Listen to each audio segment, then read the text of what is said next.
Mahesh, Naresh and Pawan alone can complete a certain work in 21 days, 28 days, 15 days respectively.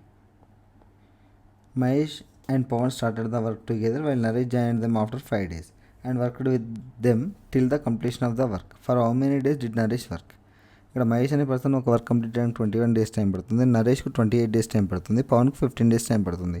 అప్పుడు total work ఏమవుతుంది? 21, 28, 15 యొక్క LCM అనేది total work అవుతుంది. LCM వచ్చేసి 420 LCM కాబట్టి మహేష్ యొక్క ఎఫిషియన్సీ ఏమవుతుంది? 420/21 అంటే మహేష్ ఎఫిషియన్సీ 20, నరేష్ ఎఫిషియన్సీ 420/28 అంటే 15 అవుతుంది.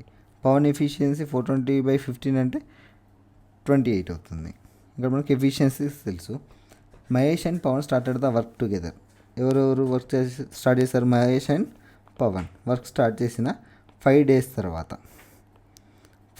తర్వాత నరేష్ జాయిన్డ్ విత్ దెమ్. అంటే ఇప్పుడు మహేష్ ప్లస్ పవన్ ప్లస్ నరేష్ ముగ్గురు కలిపి టోటల్ వర్క్ కంప్లీట్ చేశారు. టోటల్ వర్క్ ఎంత? Total work 420 units.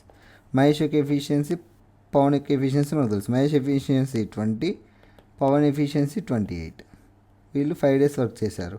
5 డేస్ అంటే 20 + 28 48. 48 × 5 అంటే 48 5 240. మనకు టోటల్ వర్క్ యూనిట్స్ 420. 420లో 5 డేస్లో ఎంత వర్క్ కంప్లీట్ అయింది? 240 వర్క్ కంప్లీట్ అయింది. అంటే రిమైనింగ్ పార్ట్ ఎంత ఉంటుంది? 420 - 240 = 180 యూనిట్స్. ఈ 180 యూనిట్స్ అనేది మహేష్, పవన్, నరేష్ ముగ్గురు కలిపి చేశారు. ఈ ముగ్గురు యొక్క ఎఫిషియన్సీ ఎంత? 20 + 15 35. 35 + 28 63. ఇలా ముగ్గురు ఎఫిషియన్సీ 63. రిమైనింగ్ పార్ట్ వర్క్ 180 ఉంది. 180/63 99 20 9 7 20/7 అంటే 7 1 7 2 2 6/7 డేస్. అంటే మన క్వశ్చన్ ఏమంటారు? For how many days did Naresh the work? First 5 days అయితే నరేష్ వర్క్ చేయలేదు. లాస్ట్ రిమైనింగ్ ఎన్ని డేస్ చేశాడు? 2 6/7 డేస్ చేశాడు. కాబట్టి నరేష్ చేసిన వర్కింగ్ డేస్ అంతా 2 6/7 డేస్.